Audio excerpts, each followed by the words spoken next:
Welcome to Muslims and Mental Health with Sister Heather, a groundbreaking program looking at mental health issues through the biopsychosocial spiritual paradigm. Welcome to another episode of Muslims and Mental Health. Today we're going to talk about the joyous occasion of Eid AlFitr. Eid AlFitr marks the end of the month of Ramadan, the month of fasting, which is an obligation upon all Muslims who are able to do it. Significance is very spiritual in nature. This is a day when Muslims gather to celebrate the end of the month, but also to reflect and be joyous.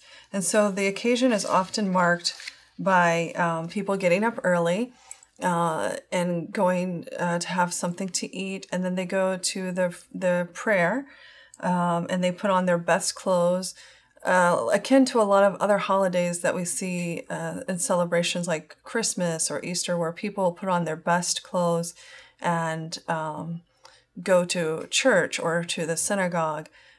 In this case, people will gather at either mosque, or sometimes they will gather at a hotel or a large field.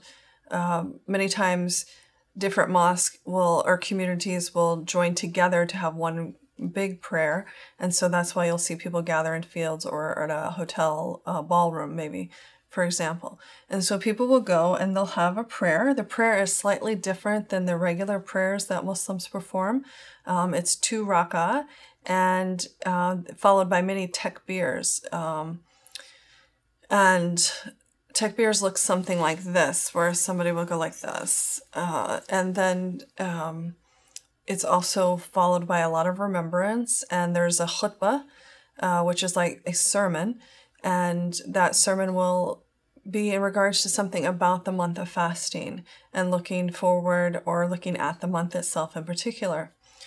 This is also a good time for Muslims to reflect on the month. So the month of Ramadan, as we've discussed in previous episodes, is about fasting.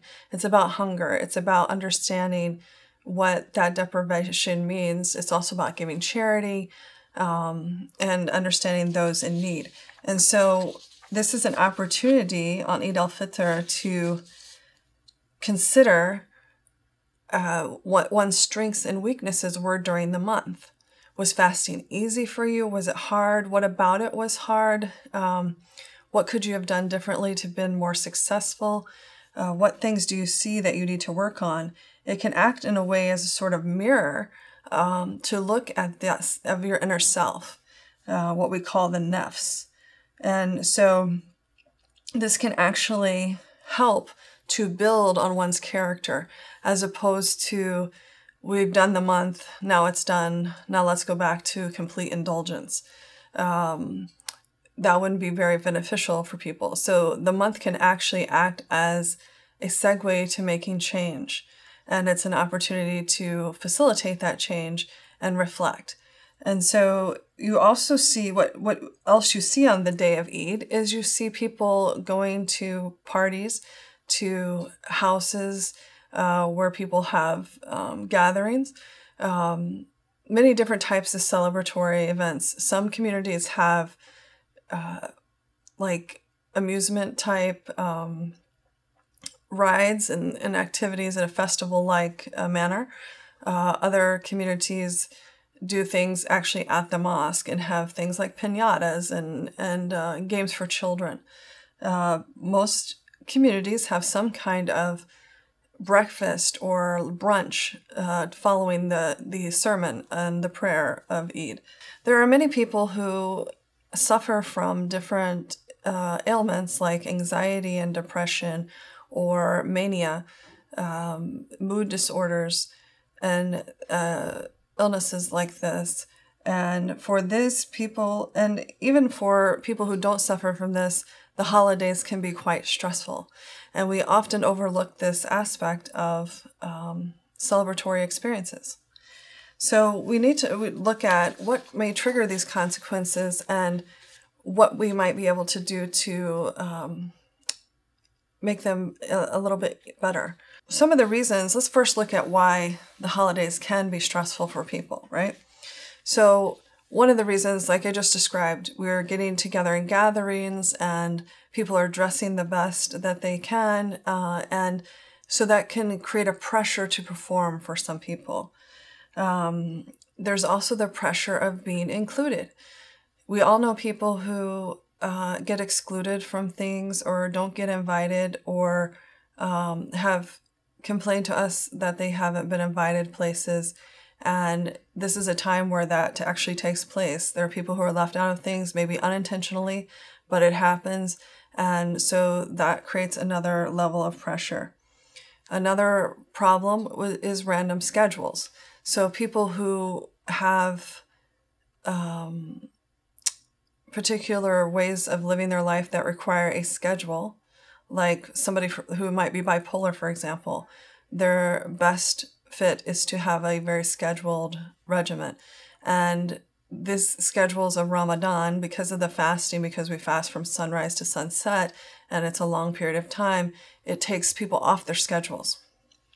And so the random schedules can cause issues for people.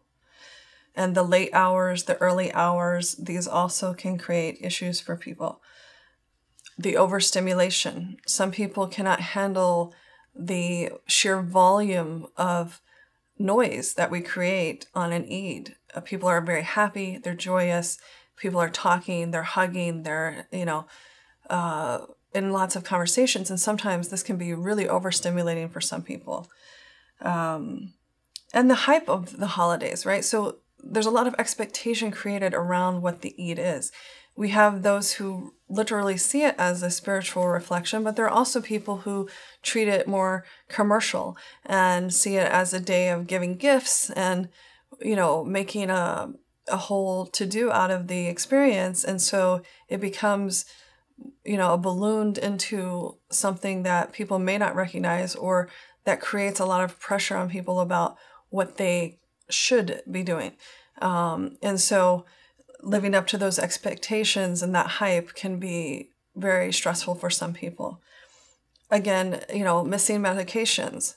Sometimes because of the excitatory experience of the holiday, people will forget to take their medications that are necessary. And some medications, if you miss them, can have serious side effects. And again, lastly, I would like to point out another pressure is excessive spending. So that pressure to buy gifts for people and to perform, and oftentimes it is a custom to take something with you when you go to someone's home, or if you are meeting people, to present them with a gift. And that pressure of buying for others can create a lot of pressure for some people. And it is a time, though, at Eid, spending really should be focused on charity, because at the end of Ramadan and on the Eid is our last opportunity of that month to give in charity, which is focused on heavily in Ramadan. Now, as a bright note, I would like to highlight this year in the United States, there has been a great deal of charity raised for different organizations, both here in the United States and abroad. And I just wanted to highlight a couple of them because they were really outstanding. One was Fatima Night spearheaded a campaign across the country to raise money for the Black churches that were burnt down in the South. And this was a great opportunity and change in direction to see in our community that work in a large-scale interfaith way. So that was something that was really fantastic. We also saw many fundraisers for children overseas, providing shoes, providing clothing, providing food. And we also saw right here in Los Angeles, organizations feeding the homeless on Skid Row. We saw toy drives. So it was really fantastic to see all of these good works across the country and the spirit of the American Muslim community to give during the month of Ramadan.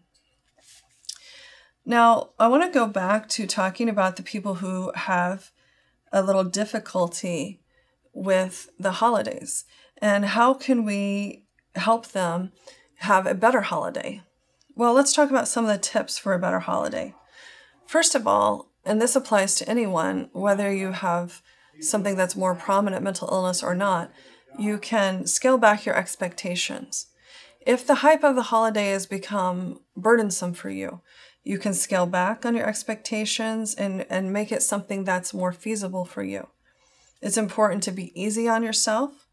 It's important to think twice before playing the host. It's oftentimes a lot of work to host a gathering, a large gathering, and so you want to really put some thought into, is this something I really want to be doing? And really think about it.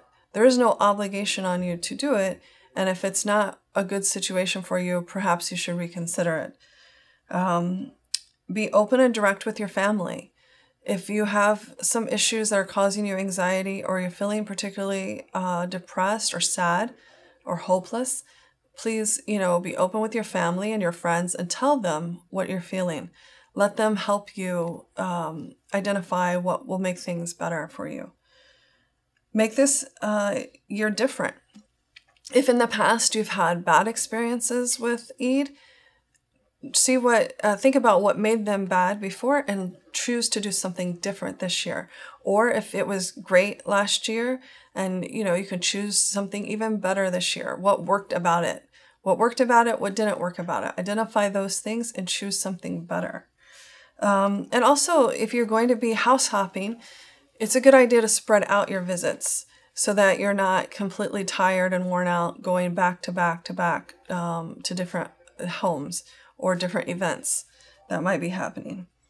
And if you are a person that requires checking in with your therapist or family members, just increase the number of check-ins that you do on this day so that it can hopefully lessen the pressure that you're feeling.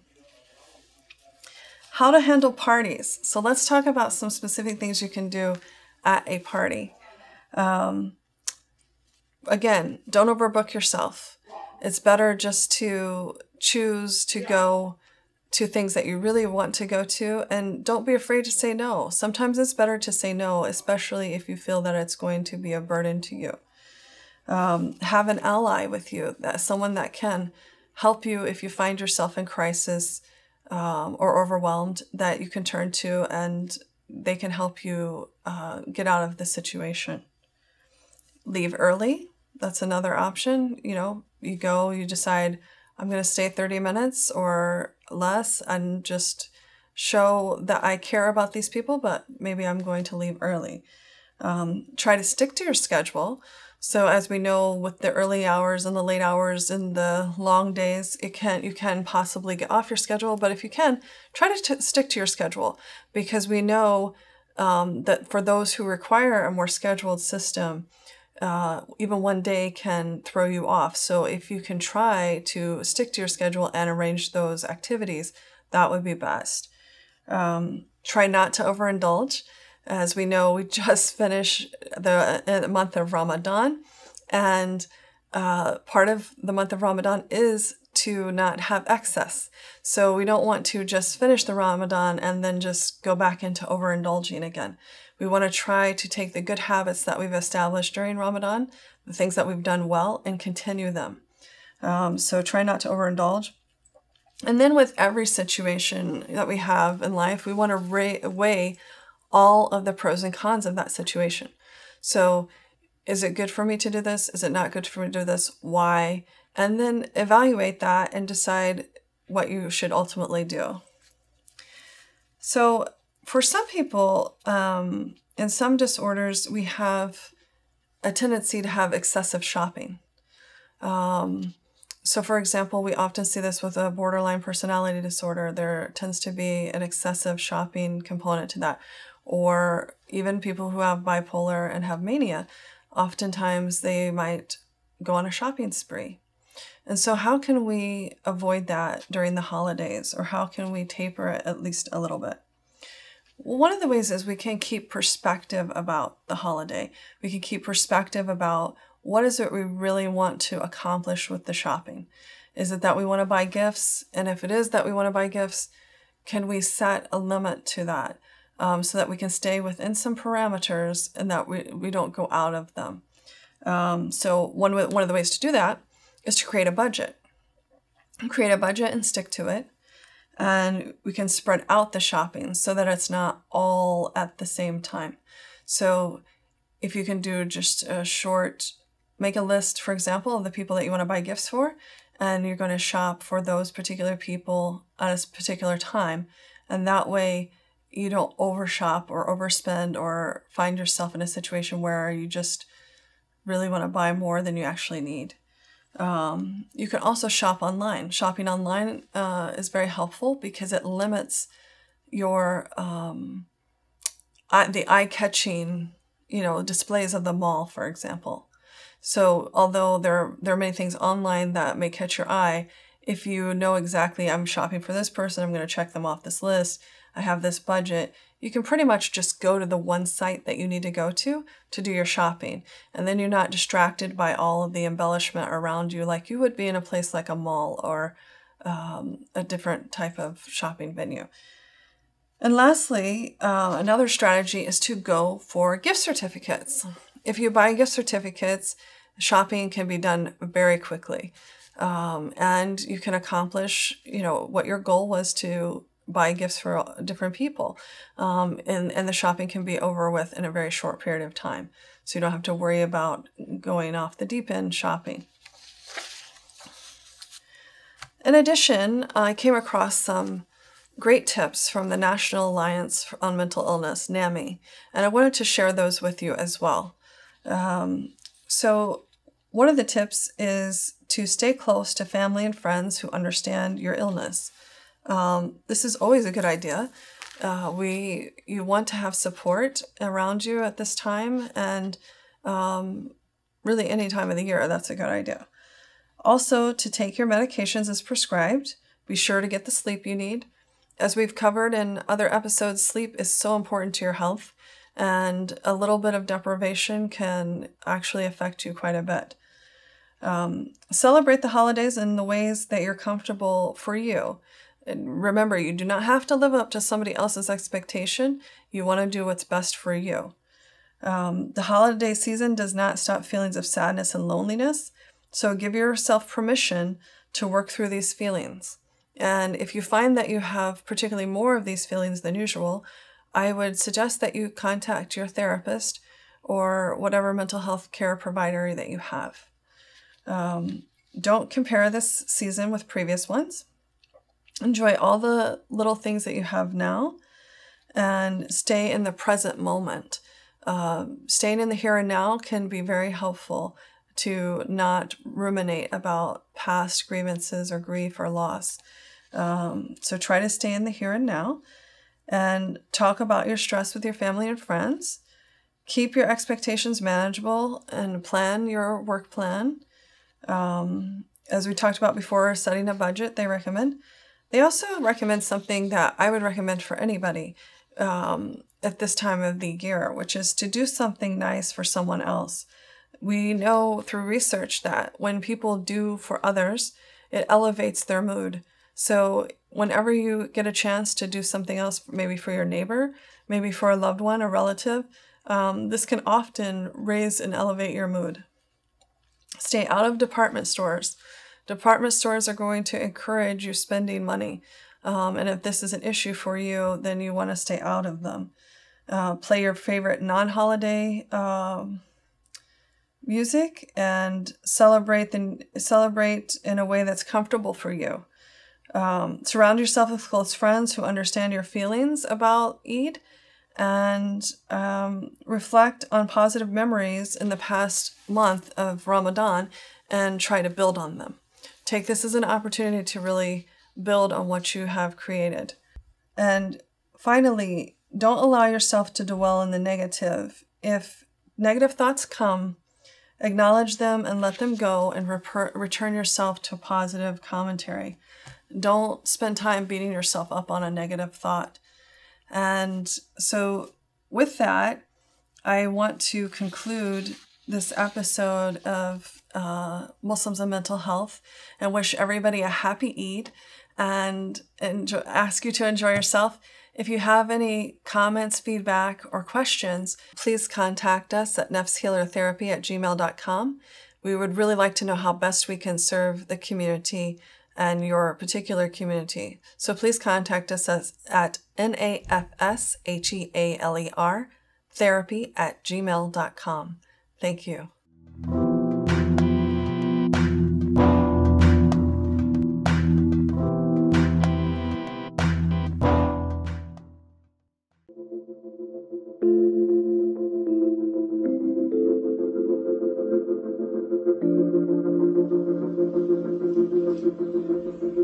Hi, welcome to Adelante. This is Adelante Recovery, and my name is Yvette Kuglin, and I'm part of the staff. Adelante Recovery Center has helped people in dual diagnosis for 5 years. We accept most PPO insurances and provide luxury accommodations and 24-hour support. To speak with an admissions counselor, call 1-888-242-4450. A lot of time we don't even know what's wrong with us, and sometimes we need to get away to figure that out. So if you want to go for a little retreat out in Corona Del Mar, which is a confidential location, we're here to help. So we're only a phone call away. Thank you.